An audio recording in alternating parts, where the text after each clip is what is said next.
জান্নাতের টুকরা বানাইয়া দেন।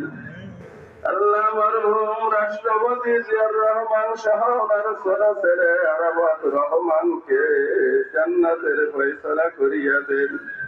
আল্লাহ রাজনৈতিকের বিএনপি নেত্রীকে বিদেশে ট্রিটমেন্টের জন্য যারা আন্দোলন করতে অনেকে মিথ্যা মামলা খাইছে, অনেকে দুনিয়ার থেকে চলিয়েও গেছে।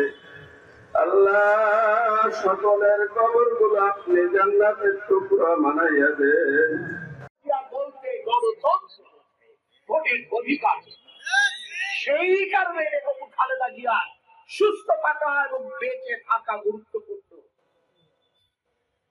আমরা বলেছিলাম ম্যাডাম খালেদা জিয়ার সুস্থতা নিয়ে, ম্যাডাম খালেদা জিয়ার বেঁচে থাকা নিয়ে যে মাঝে ষড়যন্ত্র করবে, বাংলাদেশের জনগণের অভিশাপে বাংলাদেশের রাজনীতি থেকে তারা নিঃশেষ হয়ে যাবে।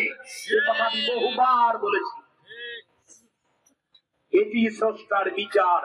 দেখেন, যারা বাংলাদেশে এই ম্যাডাম খালেদা জিয়ার অসুস্থতা দিয়ে উপহাস করেছিল, তুচ্ছ-তাচ্ছিল্য করেছিল, কতদিন বাঁচবেন সে ব্যাপারে সংশয় প্রকাশ করেছিল, আজকে ম্যাডাম খালেদা জিয়া সসম্মানে চিকিৎসাতে দেশের বাইরে গেছেন।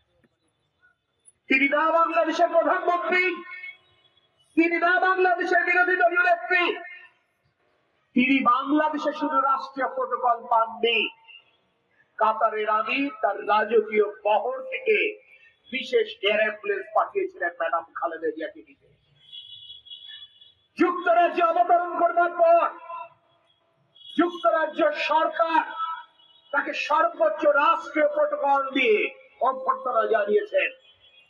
অর্থাৎ সম্মান এবং ইজ্জত পাওয়ার জন্য সরকারে থাকবার প্রয়োজন হয় না। জনগণের সমর্থন যদি আপনার সাথে থাকে, সৃষ্টিকর্তা সম্মান দেওয়ার মালিক সম্মান আপনি এই জগতেই পাবেন।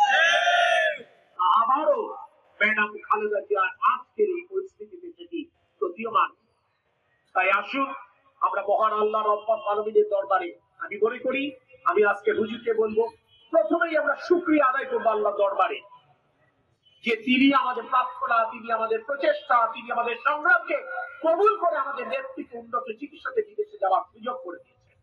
আমাদের প্রথমেই শুকরিয়া আদায় করা উচিত, এরপর আল্লাহর দরবারে প্রার্থনা করা উচিত নতুন করে, যাতে করে সুযোগ যখন আল্লাহ পাক থেকে দিয়েছেন, তিনি যেন আবারও, উনি চাইলে সবই সম্ভব, উনি যেন পরিপূর্ণ সুস্থ করে বাংলাদেশে ফিরে আসবার তৌফিক তাকে দেন, যাতে করে বাংলাদেশের মানুষের ভোটের অধিকার ফিরিয়ে আনবার যে লড়াই চলমান, সেই লড়াই আমরা কাঙ্ক্ষিত গন্তব্যে পৌঁছতে পারি।